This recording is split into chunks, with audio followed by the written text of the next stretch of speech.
welcome back to the Listening Lounge. My name is Nick Day, CEO of JGA Recruitment Group, specialist payroll and HR recruitment. And right now, there is so much noise on the internet, it can be really hard to be heard. So when you want to relax, take this opportunity to learn something new by tuning in to today's episode of the Listening Lounge, because they say the quieter we are, the more we hear, and that listening is the secret to discovering the greatest of stories. Well, today I am joined by Afrifa-Tchie, who is Head of People, Wellbeing and Equity at Mental Health First Aid England, a social enterprise focused on improving the mental health of the nation.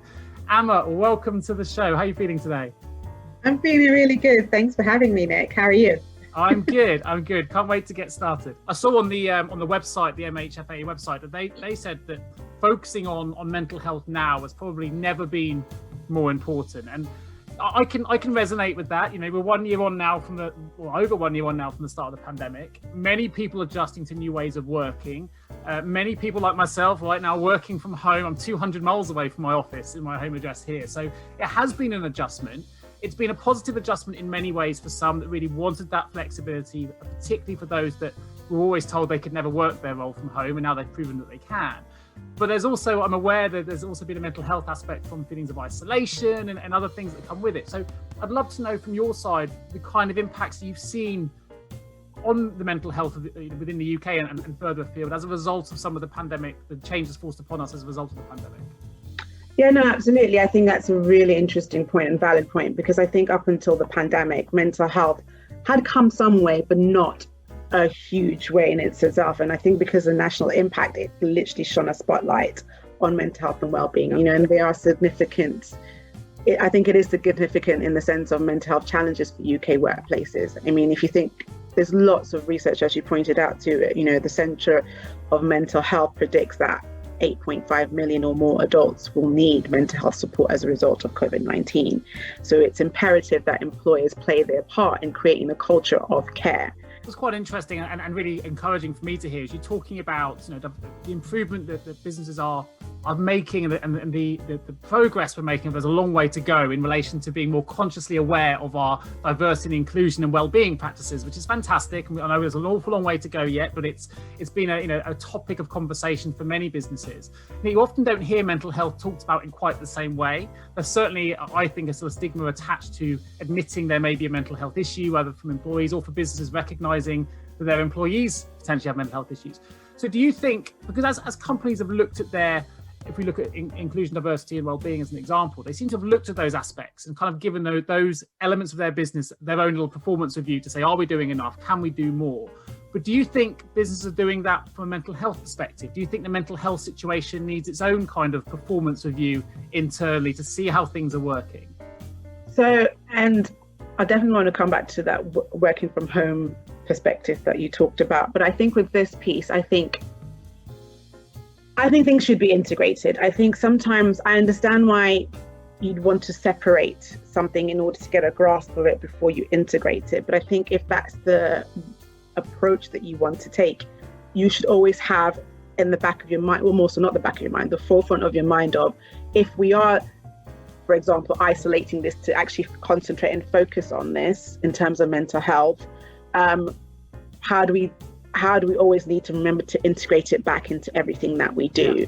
So what we need to understand is businesses are businesses and they're there to make profits. It's the bottom line. If they don't make a profit, they don't exist. And then there's another, issue around unemployment, which also impacts mental health and well-being. Absolutely. Yeah. I think we can't deny the fact that businesses are created for whatever their purpose is. If it's a profitable business, it's to make money and to obviously increase their brand.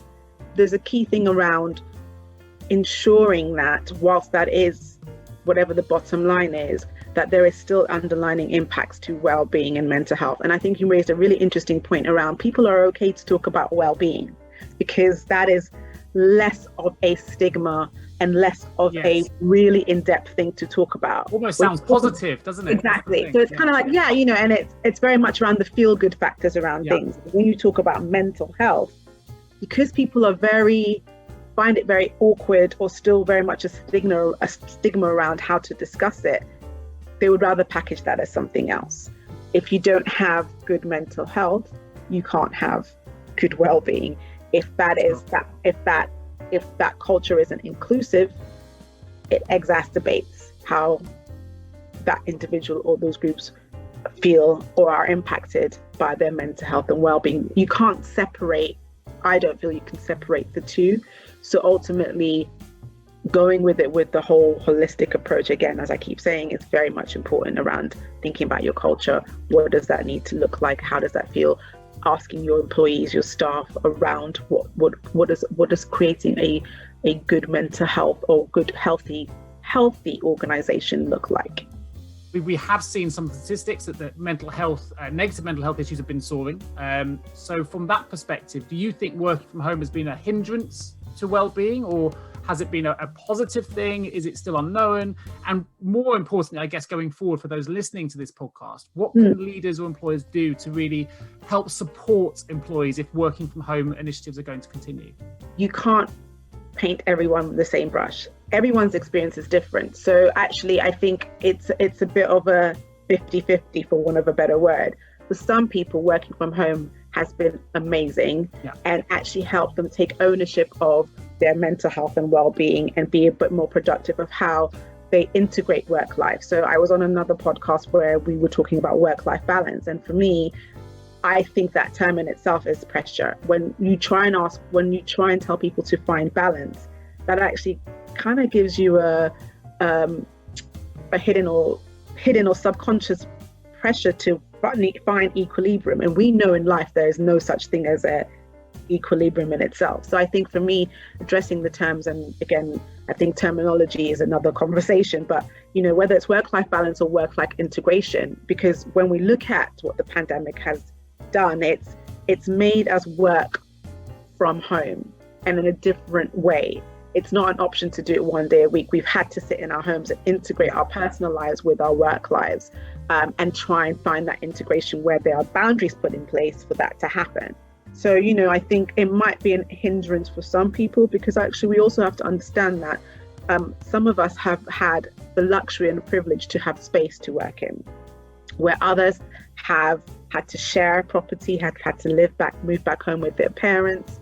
And some actually might be facing a lot of fear because they leave the house to escape from whatever they're having to not want to deal with. And I'm talking about domestic abuse and all that stuff. So, when you think about it from the different dynamics and the different experiences, working from home is actually a blessing, but also can be a hindrance to some people.